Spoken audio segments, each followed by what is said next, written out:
As hard as it can be, as hard as it can be, it is important to not overreact too much to what happens in week one of the season. 1 week, 1 game. You got 16 more of them to go.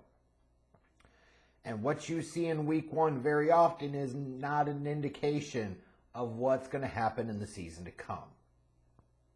Like if you look at last year, the Bears beat the 49ers in week one in like a downpour, a monsoon. The Bears beat the 49ers and ended up finishing 3-14 and got the number 1 overall pick because they tied for the worst record in the league. The 49ers made the NFC Championship game with their third-string quarterback. Go back to 2020. The Tampa Bay Buccaneers in week one lost to the Saints 34-23, and Brady didn't exactly look great in that game. Yet the Bucs, at the end of the season, were the ones beating the defending champion Chiefs and hoisting the Lombardi Trophy.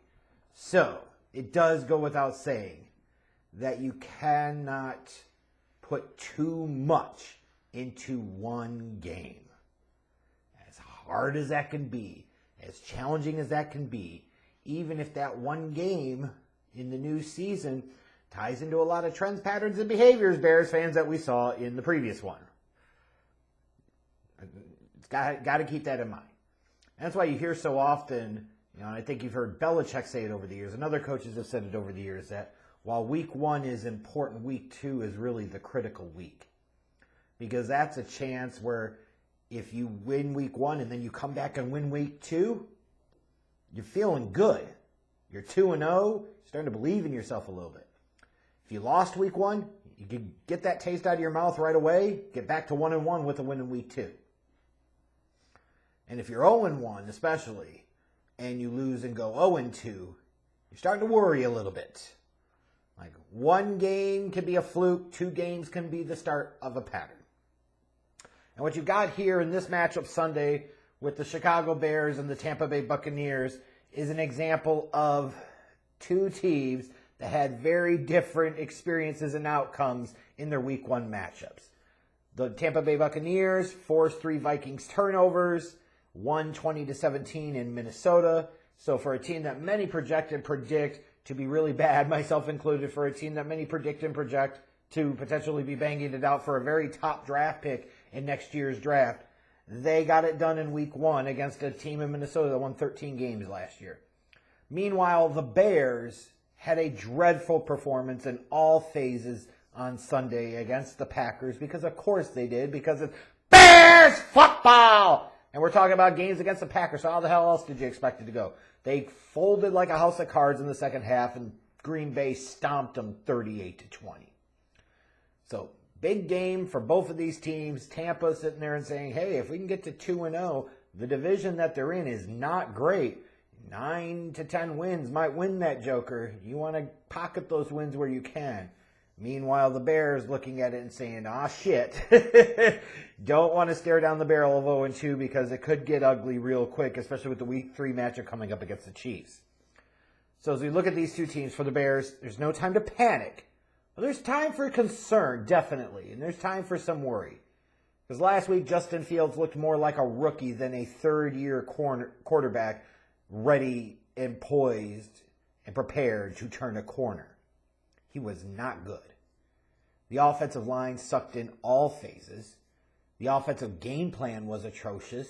You've seen like J.T. O'Sullivan, the QB school, and other people, Brian Baldinger, etc., just ripping apart Getsy's play structure and his play design. And he's right. Like, it fucking sucks. Because gutless Getsy sucks. Put him up. Put him up. I'm the offensive coordinator. I got courage. I'm going to stand up for what I believe in. I'm going to catch everybody off guard. 1st and 10, halfback dive. You look at that approach offensively on Sunday and say, this asshole took 8 months to come up with that dog shit. The defense, this is what's really bad too, with a defensive-minded head coach, with a defensive background, that defense sucked in week 1. And you can sit there and say, well, in week 2, they're going to be without Ass Williams, the defensive coordinator. All Ass Williams is out for a personal matter, whatever. Matt Eberflus is going to be calling the defense, and Are we supposed to expect anything different? I don't know. Also, for the Bears, when you talk about injuries always playing a factor for teams, you've already have Tevin Jenkins on the IR for a few weeks, which really impacts that offensive line because it means they have to give Lucas Patrick any playing time at all, which is abysmal. Now Kyler Gordon apparently has broken hand, and he had to get surgery, so he's out for 4 weeks. So that's fantastic. The hits just keep on coming. Meanwhile, for the Bucs, while they won in Week 1, their offense was nothing to brag about. Their running game was highly ineffective. The same could be said for Baker Mayfield in that Buccaneers passing game. That was certainly nothing to write home about. So while the Bucs won, it wasn't like they were incredibly impressive. They just sucked less than the Vikings in Week 1. And then you look at the Bucs, they've got a couple of notable injuries on their defense with Carlton Davis and Kalijah Cansey being out. So we'll see how they're able to overcome that. But if you were a team right now, frankly, defensively, and you're saying, hey, we want to be able to find a place where we could be missing a couple of guys on defense and not feel too bad about it, it's playing the Bears. Now, when looking ahead to Sunday, the spread for this matchup, the Bucs are favored by 2.5, which feels right. The over-under on this game is 40.5. It's a reflection of a lot of things, isn't it? But in terms of keys to victory for this matchup, you go with the Bears. First, it's Justin Fields. He's got to see it and throw it. He turned down several throws on Sunday. I don't know why he is still so gun-shy.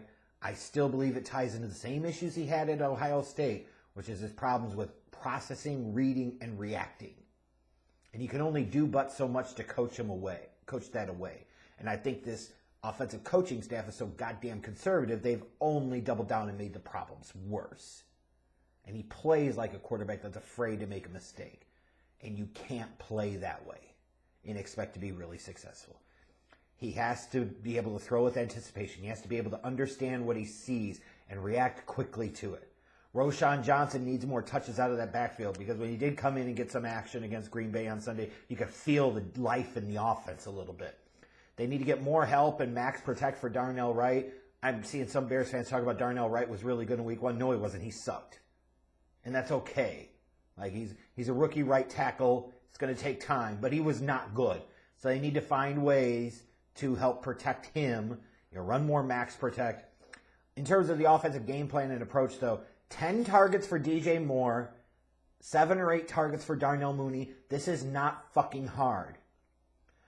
Construct your game plan accordingly. Manufacture touches. Do whatever the fuck you need to do. Line both of them up in the backfield sometimes. Give them a free release out of the backfield. I don't give a fuck what you do. And then defensively, blitz Baker, damn it! Blitz Baker! Because God knows his Bears defensive line can't get pressure on shit. So you got to find ways to manufacture pressure. Get in Baker Mayfield's ass. For the Bucs, attack the Bears zone in the middle of the field. Go after T.J. Edwards and Tremaine Edmonds and Eddie Jackson. Because the Packers did last Sunday, and they had quite a bit of success doing so. Until the Bears proved they could stop it, that's where you attack this defense. It's not outside against Jalen Johnson and Tyreek Stevenson right now. It's over the middle. It really is in the intermediate and deep spots. And they've got to still make a good faith effort to try and pound the rock up the middle because the Bears' run defense sucks. So they've got to go after the Bears on the ground. And then defensively, attack the right side of the Bears' offensive line. Lucas Patrick sucks. Nate Davis was terrible in Week 1. And Darnell Wright is a rookie who's going to have his struggles. So prey on those guys. You've got to attack them. Get to Justin Fields early. You'll rattle him and get him off his spot. In terms of my picks for this game,